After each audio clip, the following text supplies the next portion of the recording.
कुछ तारीखें किसी भी देश के इतिहास के लिए काफी अहम होती है। ऐसी ही एक तारीख है 11 मई, जो भारत के इतिहास में काफी अहम हैसियत रखती है। 11 मई साल का 131वां दिन है और इतिहास में इस दिन के नाम पर बहुत सी घटनाएं दर्ज हैं। साल 2000 में 11 मई के ही दिन भारत की आबादी ने 1 अरब का आंकड़ा छू लिया था। लेकिन सबसे महत्वपूर्ण घटना घटी राजस्थान के पोखरण में, जब 11 मई 1998 को भारत ने पोखरण में सफलतापूर्वक परमाणु परीक्षण करने का ऐलान किया था। वैसे तो भारत की सरकारों को बुद्ध पूर्णिमा काफी पसंद है। कांग्रेस हो या बीजेपी, इंदिरा हो या अटल, जगह हर बार पोखरण ही रही। तारीख भी बुद्ध पूर्णिमा ही थी और हुंकार भी एक थी 11 मई, जिस दिन भारत परमाणु शक्ति संपन्न राष्ट्र बन गया। तारीख थी 11 मई 1998, यानी कि आज से ठीक 24 साल पहले। तिथि वही बुद्ध पूर्णिमा ही थी, लेकिन किरदार बदल गए थे। अब प्रधानमंत्री थे अटल बिहारी वाजपेयी और वैज्ञानिकों की टोली को लीड कर रहे थे missile man doctor APJ Abdul Kalam. दुनिया की राजनीति फायदे और नुकसान पर चलती है। पावर और डिप्लोमेसी की दुनिया में फायदा उसे ही मिलता है जो ताकतवर होता है। भारत ने पहला परमाणु परीक्षण तो इंदिरा गांधी के सामने कर लिया था, लेकिन इसके बाद दुनिया के शक्तिशाली देश भारत पर CTBT यानी comprehensive test ban treaty sign करने का दबाव बनाने लगे। भारत के सामने स्थिति चुनौतीपूर्ण थी। भारतीय सेना को भी पता था कि पाकिस्तान न्यूक्लियर हथियार हासिल कर चुका है। लबोलुआब है कि दुनिया के शक्तिशाली देश हमारे देश का न्यूक्लियर स्पेस एकदम से हड़प लेना चाहते थे। भारत के सामने चुनौती भी बड़ी थी।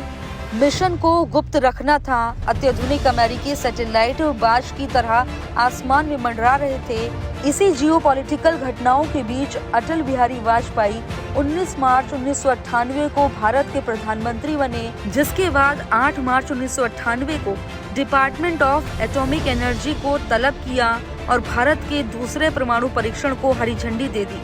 चुनौती उस धातु को पोखरण लाने की थी जिससे धमाका होना था। बात हो रही है प्लूटोनियम की।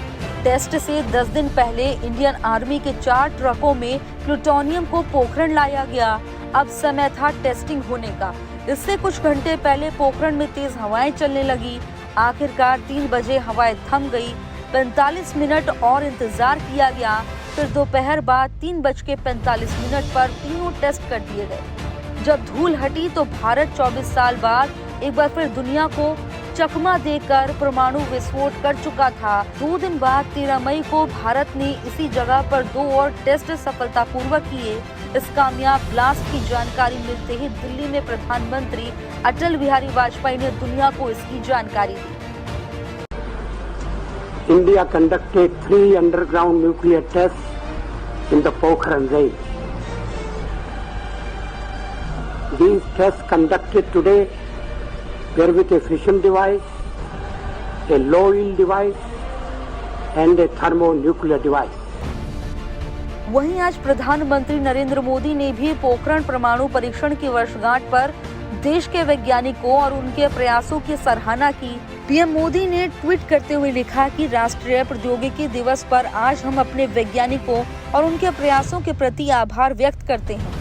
उनके प्रयासों से 1998 में हमें पोखरण परमाणु परीक्षण में सफलता हासिल हुई।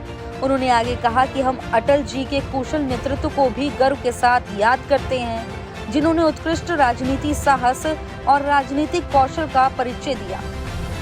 आपको बता दें कि भारत के वैज्ञानिक कौशल और तकनीकी प्रगति को चिन्हित करने के लिए 1999 से 11 मई के दिन को नेशनल टेक्नोलॉजी डे के रूप में मनाया करते हैं।